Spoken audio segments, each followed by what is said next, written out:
start working that fast? Recording has been started too. Which phone you are using?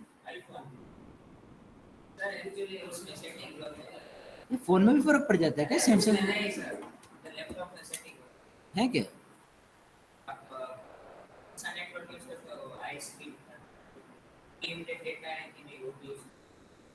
Oh, I see. Let me check it.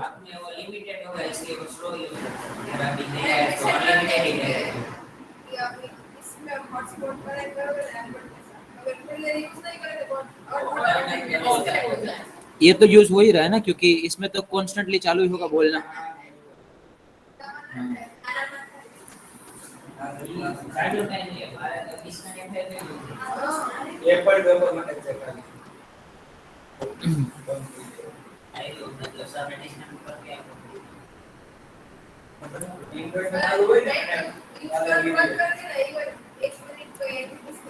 Apple के अलग से features होते हैं, बाकी सब smartphone एक जगह पे और दूसरी जगह पे होता है. क्या दिखाऊं? प्रोजेक्टर.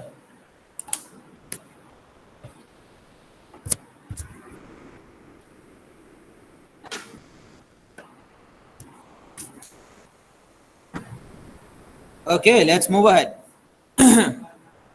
अच्छा, कुछ क्वेश्चन से शुरू करते हैं, तब आपको अच्छी तरीके से समझ में आ जाएगा.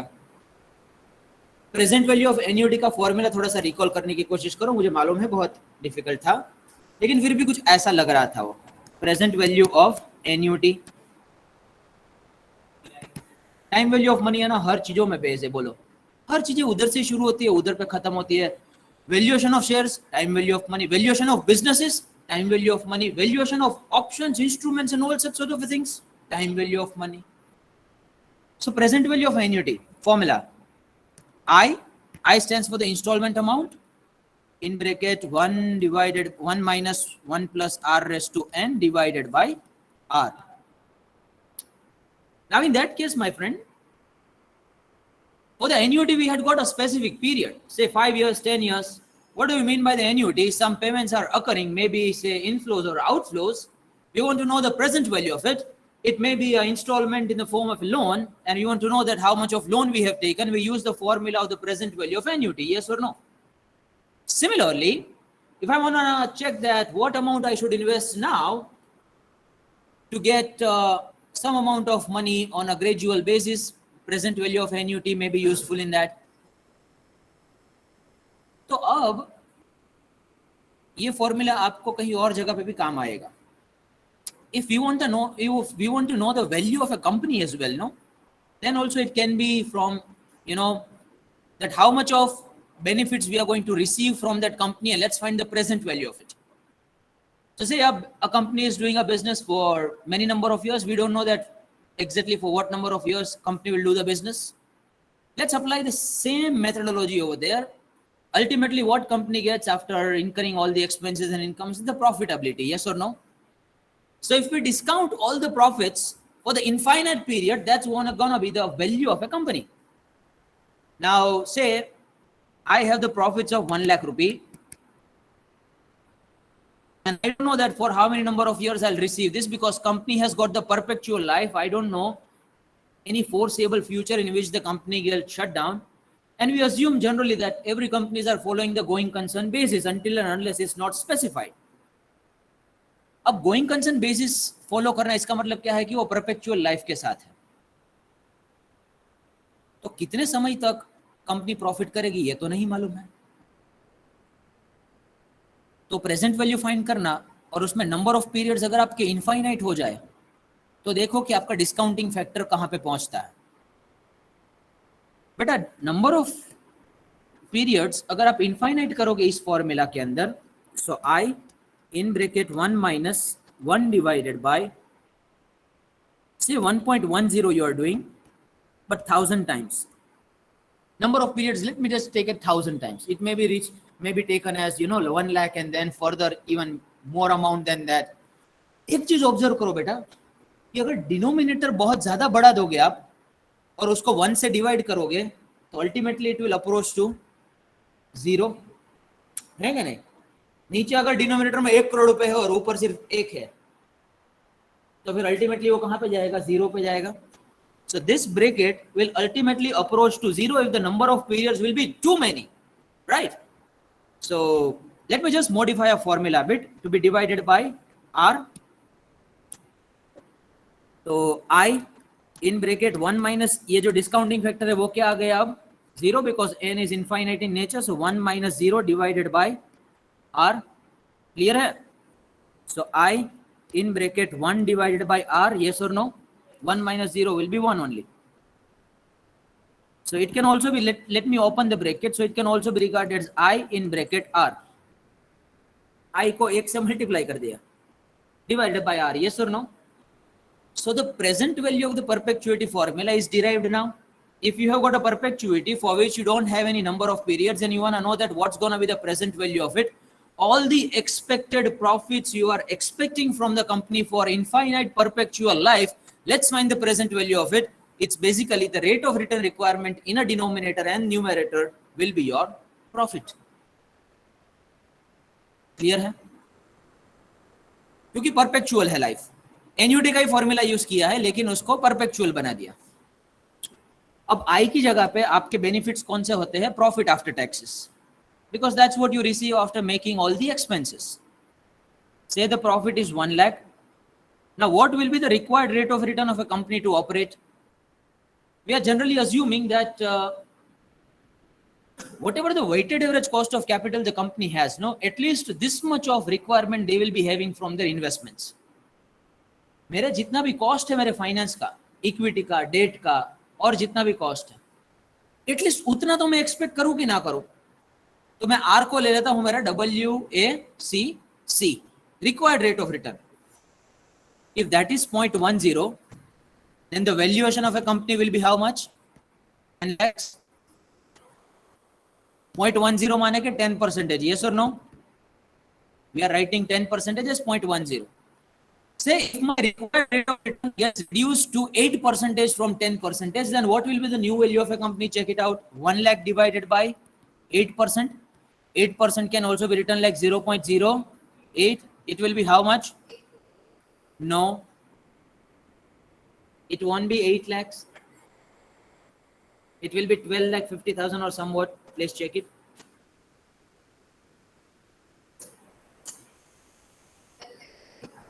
$12 lakh 50,000. Now ये राम कहानी क्यों की थी सर? जितना रेट अपन डिस्काउंट का कम करते हैं उतना वैल्यू बढ़ता है. So lesser will be a weighted average cost of capital, more will be a value of a company. Once this fact is established in a mind, then we can go to the conclusions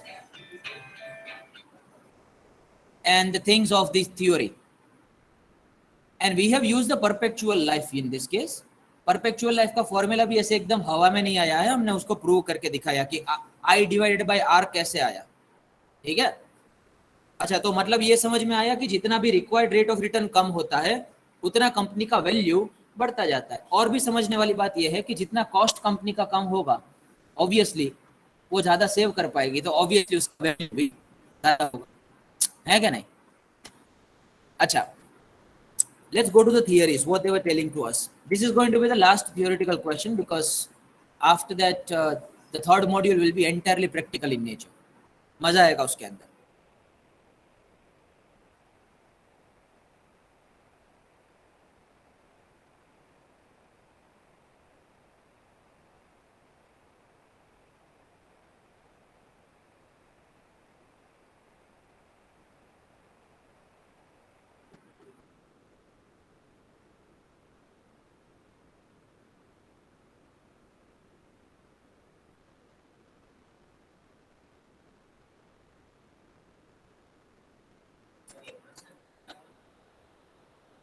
प्रसन्न चंद्रा नहीं खुल रही है क्या? So I got a hard copy file. You may take from me if you want it in a, or I'll be uploading again in a Google Drive. अथवा तो किसी को पेन ड्राइव में ले ली है तो भी मेरे को कोई प्रॉब्लम नहीं है, ले लीजिए. अब पता नहीं कुछ एरर आ रहा होगा, आई डोंट नो. मेरे में तो सब कुछ ओपन हो रहा है. अच्छा, अब हमें ना आज तीन थियोरी स्टडी करने वाले हैं जिसका बेस होगा value of the firm and WSEC। ये थियोरी है क्या? पहले तो we were there into a capital structure decisions. Let's connect the dots. In capital structure decisions, we have seen the various sources of finance, right?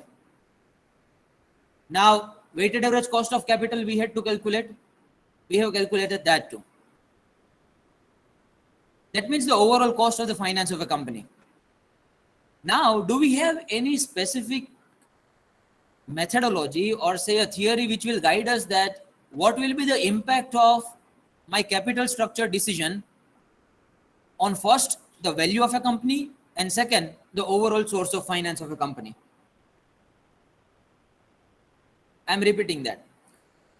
Do we have any methodology, any sort of step-by-step process which will guide us that how much of proportion of debt and equity I should have and how this debt and equity or capital structure decision will be impacting my first the value of a company and second the overall cost of a finance? अभी तक ऐसा कुछ study नहीं किया था कि अगर तुम डेट को बढ़ाओगे तो ओवरऑल कॉस्ट ऑफ फाइनेंस में क्या इंपैक्ट आएगी, या तो फिर तुम इक्विटी का पोर्शन बढ़ा दोगे तो फिर वैल्यू ऑफ फर्म में क्या इंक्रीज या तो फिर डिक्रीज आएगा। ऐसा कुछ स्टडी नहीं किया था। अब कैपिटल स्ट्रक्चर बनाने के समय पे हमारे दो ऑब्जेक्टिव्स रहते थे, वो मैंने लास्ट सेशन में बताया था, अभी मैं फिर से ब्रीफली बता रहा हूँ। दो ऑब्जेक्टिव्स ये है कि हमें ओवरऑल कॉस्ट ऑफ फाइनेंस को रिड्यूस करना है और वैल्यू ऑफ द फर्म को इंक्रीज करना है। Obviously, that's how we frame our capital structure. We want to increase the value to the maximum level. We want to reduce our weighted average cost of capital to the lowest level. These are the two primary objectives we have while framing any capital structure. That's why the theories got built. Now, the first theory tells us that if you increase the amount of debt in your capital structure, this x-axis represents the amount of debt and y-axis represents the percentage cost. So percentage cost of equity is denoted as the KE. Percentage cost of the debt is denoted as KD. We people are aware about it. Overall cost of finance, which is a WSEC, can also be referred as KO. So what does the theory tells is that, see, if you increase your debt, and if the cost of debt and cost of equity will remain same, due to which the overall cost of finance of a company will get reduced. And if the overall cost of a finance gets reduced, then the value of a company gets increased. अगर overall cost of finance reduce होता है तो company का value क्यों increase होगा? क्योंकि अभी हमने देखा कि अगर हमारा कॉस्ट को अपन रिड्यूस करते हैं डिनोमिनेटर में तो वैल्यू इंक्रीज होता है कि नहीं? तो एक चीज तो मालूम पड़ी कि जितना कंपनी का कॉस्ट कम उतना वैल्यू ज्यादा उसका।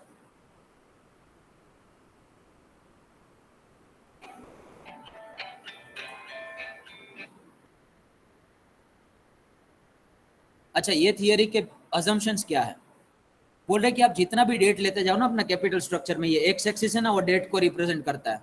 आप जितना भी डेट लेते जाओ आपका कॉस्ट ऑफ डेट है वो सेम रहेगा, कॉस्ट ऑफ इक्विटी वो सेम रहेगा। Cost of equity will obviously be higher than the cost of debt and as a result of that the overall cost of the capital will get reduced, which is the WSEC. Now we had proved it in the last session theoretically by using some data. Let's go over there again there और मैं इसको prove करता हूँ। कैसे sir?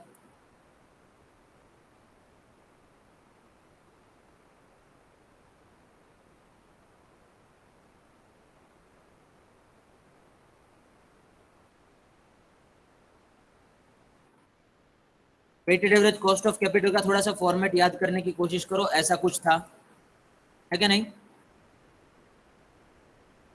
अब ये theory क्या कह रही है कि डेट को बढ़ाओगे तो WSEC क्या हो रहा है? कम हो रहा है। और ये क्यों कम होगा? क्योंकि कॉस्ट ऑफ इक्विटी और कॉस्ट ऑफ डेट है वो सेम रहेंगे। क्यों सेम रहेंगे? क्योंकि उनको लगता है कि कॉस्ट ऑफ इक्विटी और कॉस्ट ऑफ डेट में कुछ फर्क नहीं पड़ता, irrespective of whatever the proportion of debt you have in your capital structure. तो पहले लेते हैं कि हमारा कॉस्ट ऑफ इक्विटी है वो 0.15 है, मतलब कि 15%। So let me convert that into a decimal, 0.15। पहला हमारा कैपिटल स्ट्रक्चर है ना 50,000 रुपए का इक्विटी, 50,000 रुपए का डेट। तो हमारा टोटल वैल्यू कितना हुआ, मतलब कि टोटल फंड्स कितने हुए, 1,00,000 रुपए। दोनों का वेट कितना हुआ, 0.5 0.5।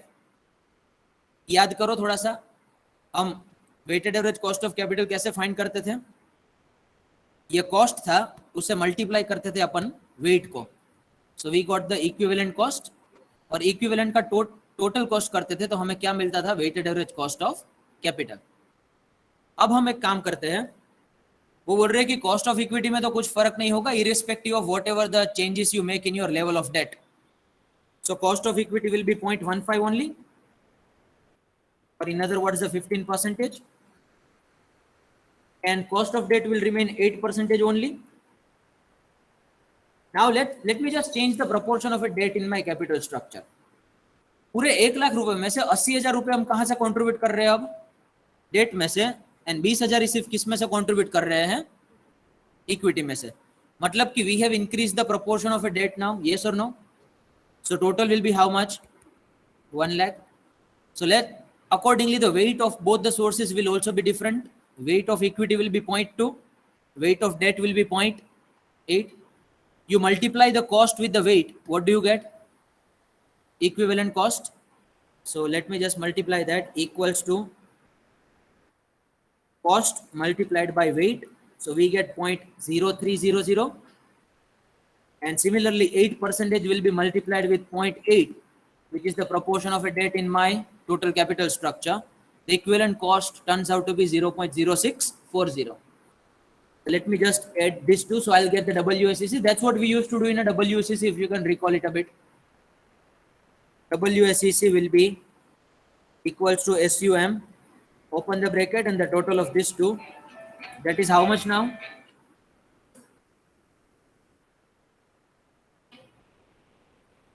9.4%। तो ये तो एकदम क्रिस्टल क्लियर बात हो गई कि मेरा कॉस्ट ऑफ इक्विटी और कॉस्ट ऑफ डेट अगर सेम रहता है और मैं डेट का प्रोपोर्शन बढ़ाता हूं तो मेरा ओवरऑल कॉस्ट ऑफ कैपिटल कम होगा, है क्या नहीं? वही तो यही थियरी कह रही है बेचारी, वही कहना चाह रही है बेचारी। देखो कि कॉस्ट ऑफ इक्विटी है वो सेम है, कॉस्ट ऑफ डेट है वो क्या है, सेम है। जितना भी डेट लेते जाओ वो तो सेम ही रहता है, देखो एकदम स्ट्रेट लाइन में। कॉस्ट ऑफ इक्विटी भी सेम ही है, स्ट्रेट लाइन में है, बिकॉज यहाँ पे जो पॉइंट आएगा वो तो सेम ही रहेगा। और this x axis is representing the amount of debt we take. So as a result of that, the overall cost of the finance is reducing. Hence, the value of the firm is also increasing. This is the first theory of capital structure. Sir, ये क्यों बनी theory? इससे क्या मिलता है, practical insights कुछ मिलता है कि नहीं मिलता है? पहली बात तो, I know these theories are very primitive in nature as far as the financial management is concerned. In the advanced corporate world nowadays, these theories will find hardly any relevance. But we should also know that how we have evolved over a period of time. And the finance was at the very initial point of a time. At that time, it was believed that the cost of equity will not get changed whatever the amount of debt you take, which is a wrong assumption. It should change. There are various reasons behind it. और उसके ही extensions में कुछ और theories वापस आई। तो इसका एक extension ये आया कि भाई तुम ऐसा कैसे ये अज्यूम कर लोगे कि कॉस्ट ऑफ इक्विटी में कुछ चेंज नहीं आएगा। अब एकदम प्रैक्टिकल एग्जांपल देखो, एकदम समझने वाली बात है, समझो। अगर कंपनी अपना डेट लेती जाएगी, आगे लेती जाएगी, बहुत ज्यादा डेट ले लेगी, just like the Reliance communications had taken. जब रिलायंस कम्युनिकेशंस ने बैंकरप्सी डाली थी उस समय पे 34,000 करोड़ रुपए की डेट थी, पैसे देने बाकी थे लोगों को, और उसके सामने असेट्स उनके पास कितने से थे, 4 से 5,000 करोड़ के। तो बैंकरप्सी डाल दी अनिल भाई साहब ने कि मेरे पास पैसे नहीं है लोगों को लौटाने के लिए।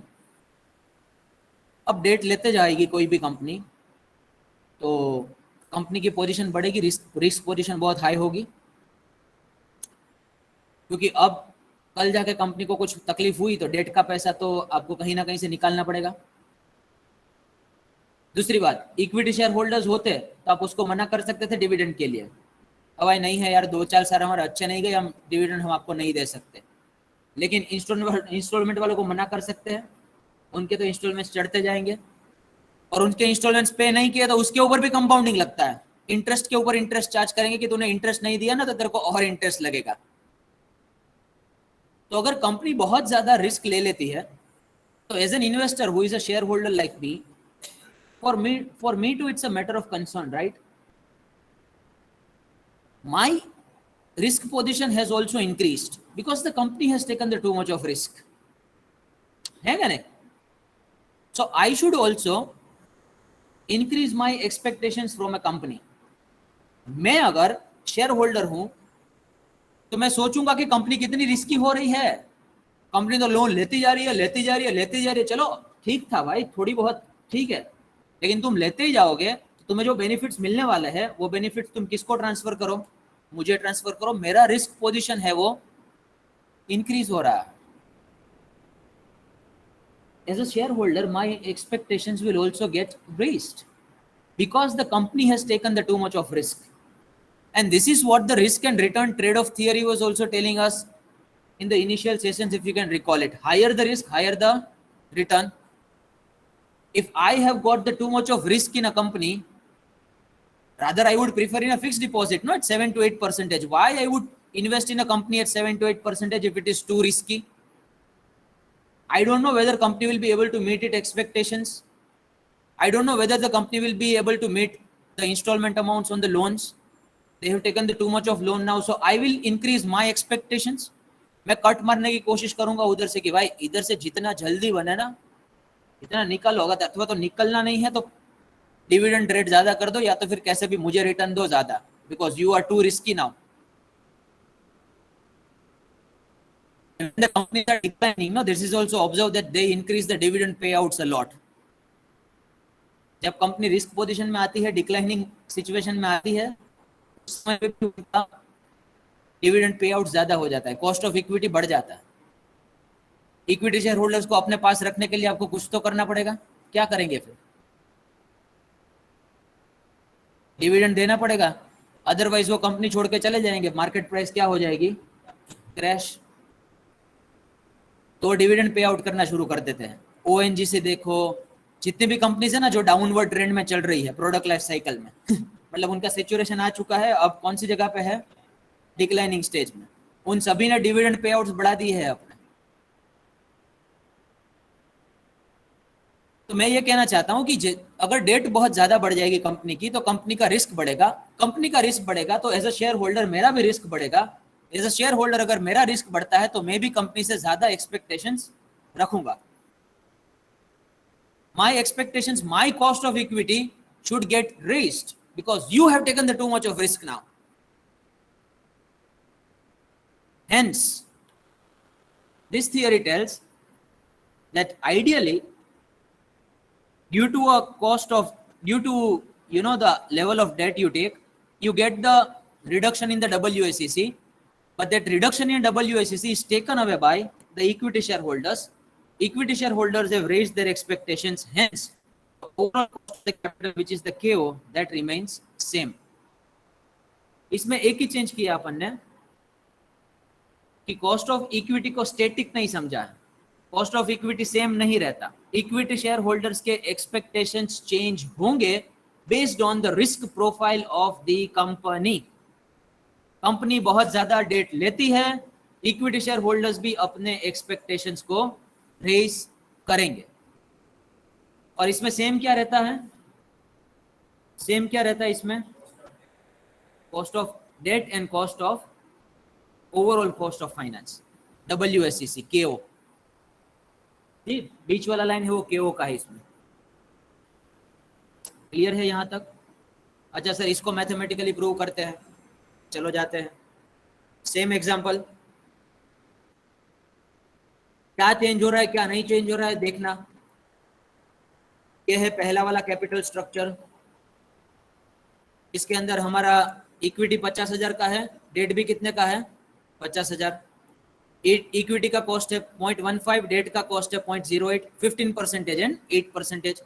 Hence the WACC will be how much? 11.5. Or in other words, I can say 0.115. If we convert it into percentage, it becomes 11.5%. Now let's make some changes.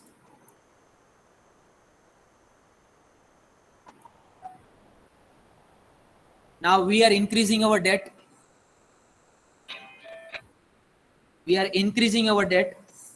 So the portion of debt in my total capital structure becomes 0.8. The portion of equity in my capital structure becomes 0.2 because equity is contributing just 20 now and debt is contributing 80,000. तो इसी theory के हिसाब से अगर हम date को increase करते हैं तो क्या इंपैक्ट आती है, देखिए. अच्छा, ये क्या बोल रही है कि आपका ओवरऑल कॉस्ट ऑफ फाइनेंस है ना वो सेम रहेगा क्योंकि इक्विटी शेयर होल्डर्स अपनी एक्सपेक्टेशंस को रेज कर रहे हैं. तो ओवरऑल कॉस्ट ऑफ फाइनेंस तो पहले भी 11.5% था, तो मैं उसको ही नीचे ले लेता हूं 11.5%. रिवर्स कैलकुलेशन करते हैं.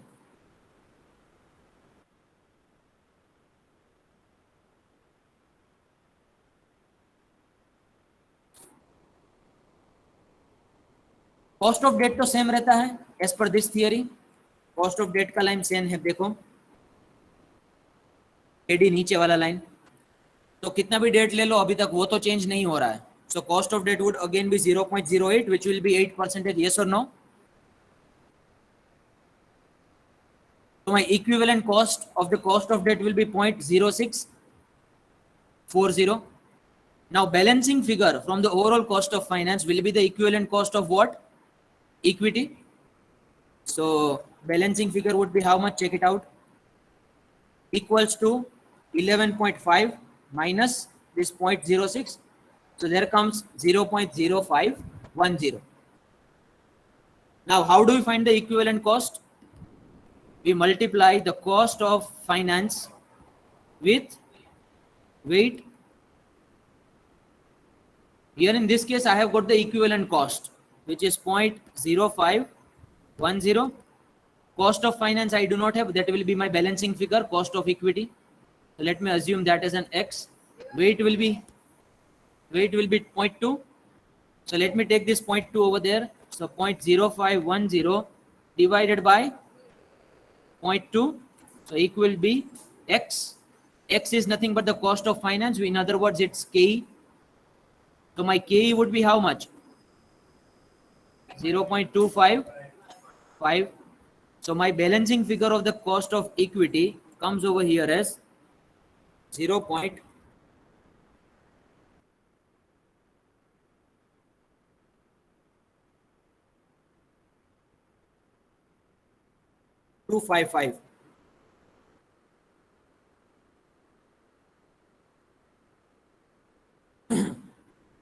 .255 मतलब कि उसका परसेंटेज कितना आता है? 25.5%. तो इक्विटी शेयर होल्डर की एक्सपेक्टेशंस 15% पे से कितनी चली गई? 25.5%. लेकिन इसमें हमने रिवर्स इंजीनियरिंग किया, ओवरऑल कॉस्ट ऑफ फाइनेंस को सेम रखा. ये थियरी क्या कहती है कि जो आपको डेट के बेनिफिट्स मिलने वाले थे ना, debt is a cheaper source of finance in comparison to equity. तो चीपर सोर्स ऑफ फाइनेंस के ज्यादा होने के कारण आपको जो बेनिफिट मिलते हैं वो बेनिफिट्स कौन लेके गया? इक्विटी शेयर होल्डर्स ने अपनी एक्सपेक्टेशंस बढ़ा दी. इसके कारण ओवरऑल कॉस्ट ऑफ फाइनेंस था उसमें कुछ भी चेंज नहीं आया. And if there is no change in the overall cost of finance, there will be no change in the value of the firm as well. Clear है? Theory है, theory. Practical relevance थोड़ा सा remote है, देखेंगे इसको कैसे हमें interpret करना है, कौन सी सिचुएशन में अप्लाई होता है, वो अभी भी थोड़ा हमारे लिए डिफिकल्ट करना कनेक्शन. बट फाइनेंस एक्सपर्ट्स ने ये डेवलप किया. उनको लगता था कि भाई कंक्लूजन, ये कोई हवा में बातें नहीं थी. उन्होंने शेयर होल्डर्स के बिहेवियर को स्टडी किया, उन्होंने डेट देने वालों के बिहेवियर को स्टडी किया, उन्होंने कंपनियों के डेटा को स्टडी किया उस समय पे. तब मालूम पड़ा कि भाई तुम्हारा कॉस्ट ऑफ डेट है ना उसमें कुछ चेंज नहीं होगा, लेकिन कॉस्ट ऑफ इक्विटी बढ़ जाता है अगर तुम इंक्रीज करते रहते हो। फिर थोड़ा समय और गया, फाइनेंशियल मैनेजमेंट थोड़ा सा और मॉडर्न हुआ, तो फाइनेंशियल मैनेजमेंट अगर थोड़ा सा और मॉडर्न हुआ तो इसमें और चेंज आया। इसमें भी एक कमी थी, इसने एक लूपहोल तो रिमूव कर दिया, नेट इनकम वाला। नेट इनकम में क्या था कि कॉस्ट ऑफ इक्विटी और कॉस्ट ऑफ डेट दोनों सेम रहेगा, ये उसका लूपहोल था। जितना जितना तुम डेट इंक्रीज करते जाओगे उतना कोई कॉस्ट ऑफ इक्विटी और कॉस्ट ऑफ डेट थोड़ी ना सेम रहने वाले, तो एक लूपहोल चेंज किया कि कॉस्ट ऑफ इक्विटी बढ़ेगा, लेकिन दूसरे का क्या, कॉस्ट ऑफ डेट का। अब थोड़ा सा प्रैक्टिकली सोचो, अगर कंपनी अपना डेट लेती है ज्यादा, कंपनी के पास कुछ असेट्स पड़े हुए हैं 1 करोड़ रुपए के, कितने के, 1 करोड़ रुपए के, कंपनी ने डेट लिया है 1 करोड़ रुपए का, कितने का, मतलब जितना असेट्स है उतना ही कंपनी ने क्या लिया हुआ है, मार्केट में से डेट लिया हुआ है, समझो। हाँ,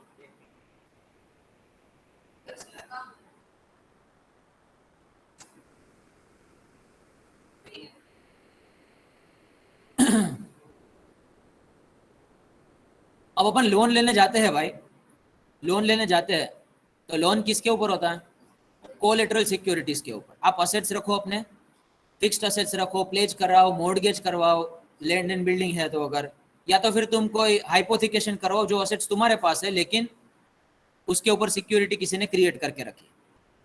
1 करोड़ का असेट से आपने सब सिक्योर करवा दिए लोन वालों को, अब हमारे हिस्से में और कोई असेट्स बाकी नहीं है, आपको और लोन की जरूरत पड़ गई, तो 1 करोड़ से आपने लोन कर दिया 2 करोड़ रुपए का।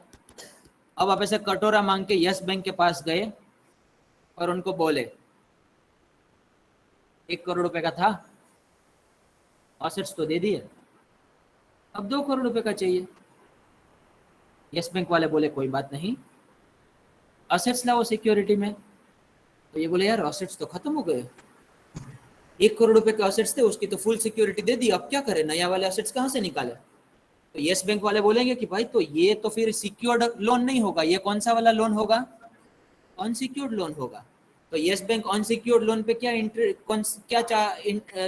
कर देगा, इंटरेस्ट इंक्रीज कर देगा।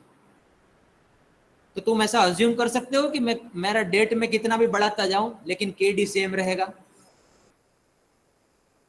1 करोड़ तक के लोन तक केडी सेम था, एक समय तक सेम रहता है, लेकिन कुछ समय के बाद जब मेरे असेट्स खत्म हो जाएंगे, मेरा रिस्क पोजीशन अगर बहुत इंक्रीज हो जाएगा मार्केट में, तो फिर लोन लेने देने वाला भी सोचेंगे भाई जरा सा ध्यान से, हाँ रिलायंस कम्युनिकेशन जैसा ना हो जाए कि फिर कहीं, क्योंकि हर रिलायंस इंडस्ट्रीज नहीं होती, कुछ कुछ रिलायंस कम्युनिकेशंस भी होती है, तो ऐसा कुछ ना हो जाए हमारे साथ। अभी भी लोग चक्कर खा रहे बेचारे के। एक कोई कंपनी था, सुप्रीम कोर्ट ने रिलायंस कम्युनिकेशन के फेवर में डिसीजन दे दिया 4,000 करोड़ रुपए का कि आपको उनको पे करने की जरूरत नहीं है। अब उन्होंने क्या किया था मालूम है, उस कंपनी ने रिलायंस कम्युनिकेशन के जो इंटरेस्ट बाकी थे ना, उस इंटरेस्ट के ऊपर कंपाउंडिंग लगाया कि ये तुम्हारे पैसे देने बाकी है ना, उसके ऊपर भी कंपाउंडेड इंटरेस्ट के ऊपर इंटरेस्ट लगाया, तो उसमें उन बेचारों को वेवर मिल गया। तो रिलायंस कम्युनिकेशन के कुछ स्टॉक्स फिर से ऊपर चले गए, अभी 4-5-6 दिन पहले की बात है, उसके स्टॉक मूवमेंट की देखो।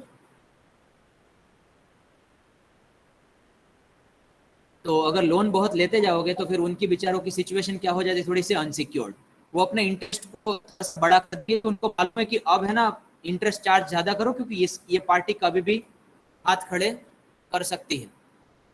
तो उसमें से एक नई थियरी बनी, वो जो नई थियरी बनी ना वो है मोदी गिलियानी मिलर मॉडल। कौन सा model, Modigliani Miller model. Now this is somewhat near to the practical life.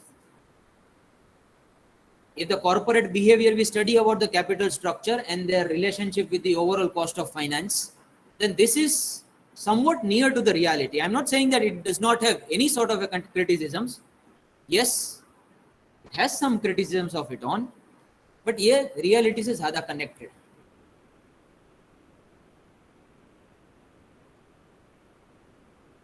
क्या है मोदी गिलानी मिलर मॉडल में? अच्छा सुनो, वो बता रहे कि कॉस्ट ऑफ डेट है ना, वो एक समय तक सेम रहता है, देखो यहां तक सेम रहा है क्या नहीं, लेकिन तुम डेट लेते गए लेते गए लेते गए तो फिर एक समय के बाद आईब्रोज रेज होंगे ऐसे, ओहो, फिर वो अपनी इंटरेस्ट रेट्स को क्या कर देंगे, इंक्रीज करते जाएंगे। अच्छा, चीपर सोर्स ऑफ फाइनेंस था कॉस्ट ऑफ डेट, इसके कारण कंपनी को जो बेनिफिट्स मिलते थे वो बेनिफिट्स एक समय तक इक्विटी शेयर होल्डर्स लेके गए। देखो यहाँ पे एक समय तक इक्विटी शेयर होल्डर्स के एक्सपेक्टेशंस बढ़े, लेकिन एक समय के बाद, this is the point after which the expectations of the equity share holders got stabilised, क्योंकि अब कॉस्ट ऑफ डेट क्या है, बढ़ रहा है। अब जो डेट के तुम्हें बेनिफिट्स मिलने वाले थे ना वो मिलने बंद हो गए, क्योंकि कॉस्ट ऑफ डेट है वो इंक्रीज हो रहा है। तो अब इक्विटी शेयर होल्डर को ज्यादा डिविडेंड नहीं मिलेगा, या तो फिर अब उनको ज्यादा एक्सपेक्टेशंस भी नहीं रखने चाहिए, कंपनी के पास पैसा है भी नहीं। जो बेनिफिट्स मिल रहे थे, जब तक मिल रहे थे तब तक दिया, लेकिन अब मिलने हो गए बंद। डेट वालों ने अपना इंटरेस्ट रेट्स बढ़ा दिया, तो इसकी सीधी इंपैक्ट कहां पे आएगी, डिविडेंड में, है क्या नहीं। कंपनी अगर सोर्स ऑफ फाइनेंस लेती है, डेट वाले अगर उनका इंटरेस्ट रेट बढ़ा देते हैं, कंपनी को बहुत इंटरेस्ट पे करना पड़ रहा है, उसकी सीधी सीधी इंपैक्ट कहां पे आएगी, डिविडेंड में। बाकी कोई एक्सपेंस को तो कमिट करके रखो, तो उसमें तो कोई चेंज नहीं हो सकता। सैलरी वालों को तो बोल नहीं सकते यार नहीं देना है, मैंने डेट बहुत ज्यादा ले लिया, तो बोला तू डेट ले तो मैं क्या करूं, मैं तो काम कर रहा हूं ना इधर, तो एम्प्लॉइज को पैसे देने हैं। इलेक्ट्रिसिटी वालों को बोल सकते हैं कि मैंने तो बहुत ज्यादा डेट ले लिया है, तो काम करो ना 2 महीने का मेरे को माफी दे देना प्लीज, ऐसे कर सकते हैं। उनका तो पे करना ही पड़ेगा इंटरेस्ट, इलेक्ट्रिसिटी बिल। तो किसको तुम ना पे करोगे तो चलेगा। तो इक्विटी शेयर होल्डर के एक्सपेक्टेशंस क्या हो गए, stable. This is the Modigliani Miller model. What are the assumptions and outcomes of it? Try to understand. The assumptions are two. One is, to an extent, the cost of debt remains same till the time the company has got enough assets, till the time company's risk position is under control. Once the risk position of a country will be too much, the cost of debt will get increased. This is the assumption number one. Assumption number two, till the time company was getting some benefits out of the cheaper source of finance like debt, the expectations of the equity shareholders got raised. But after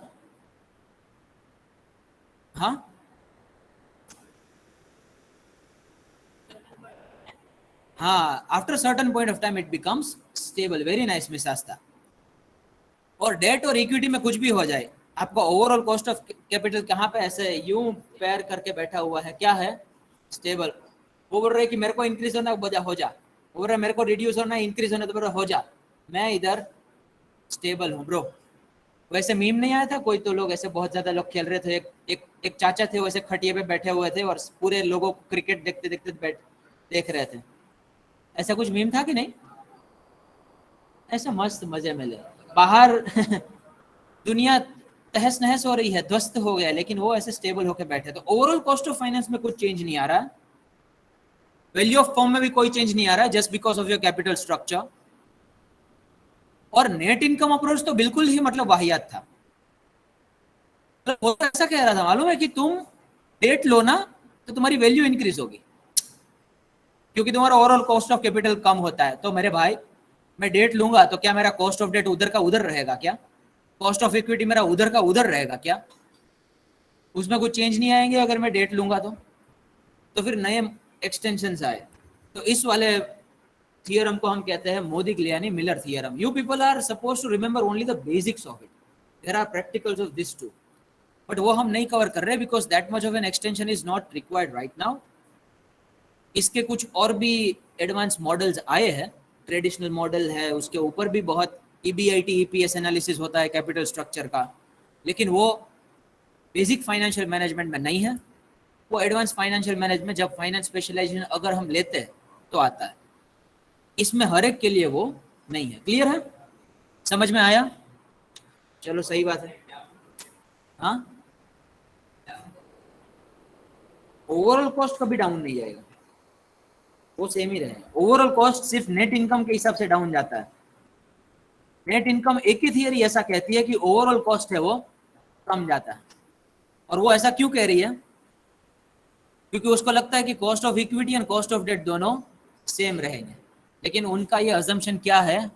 wrong है भाई, गलत है। ऐसा real life में, practical world में नहीं होता। Clear है? तीनों मैं डायग्राम ड्रॉ कर सकते हो, उसके अजम्पशंस और कंक्लूजन्स लिख सकते हो। दूसरी बात, वैल्यू ऑफ फर्म सिर्फ एक ही होता है, द नेट इनकम अप्रोच। उसमें एक में ही वैल्यू ऑफ फर्म इंक्रीज होता है, क्योंकि ओवरऑल कॉस्ट ऑफ फाइनेंस कम हो रहा है इसलिए। बाकी दोनों थियरी में वैल्यू ऑफ फर्म भी कांस्टेंट रहता है and overall cost of finance भी कांस्टेंट रहता है। May I have the final confirmation from online students?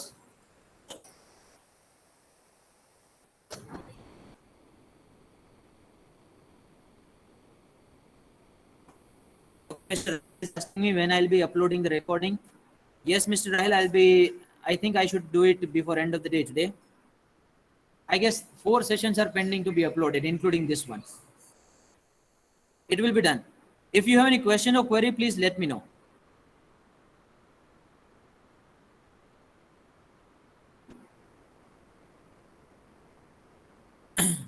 Next module is going to be very, very practical in nature.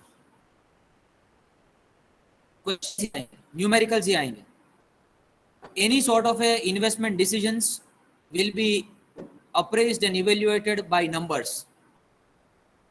Any sort of the physical assets decisions companies take, no, where the major capital outlay is required, where the finance is required, where too much of money is required to be spent, we will evaluate those decisions mathematically in the third module. Capital budgeting module we are going to start in the next session. I request all of you to be remain present there in maximum capacity. It will create a foundation for you for the third module. Time value of money का ही advance version है, लेकिन देखेंगे उसमें क्या क्या आता है। Clear है? Thank you so much, see you all, bye bye, take care, sayonara. Thank you, sir.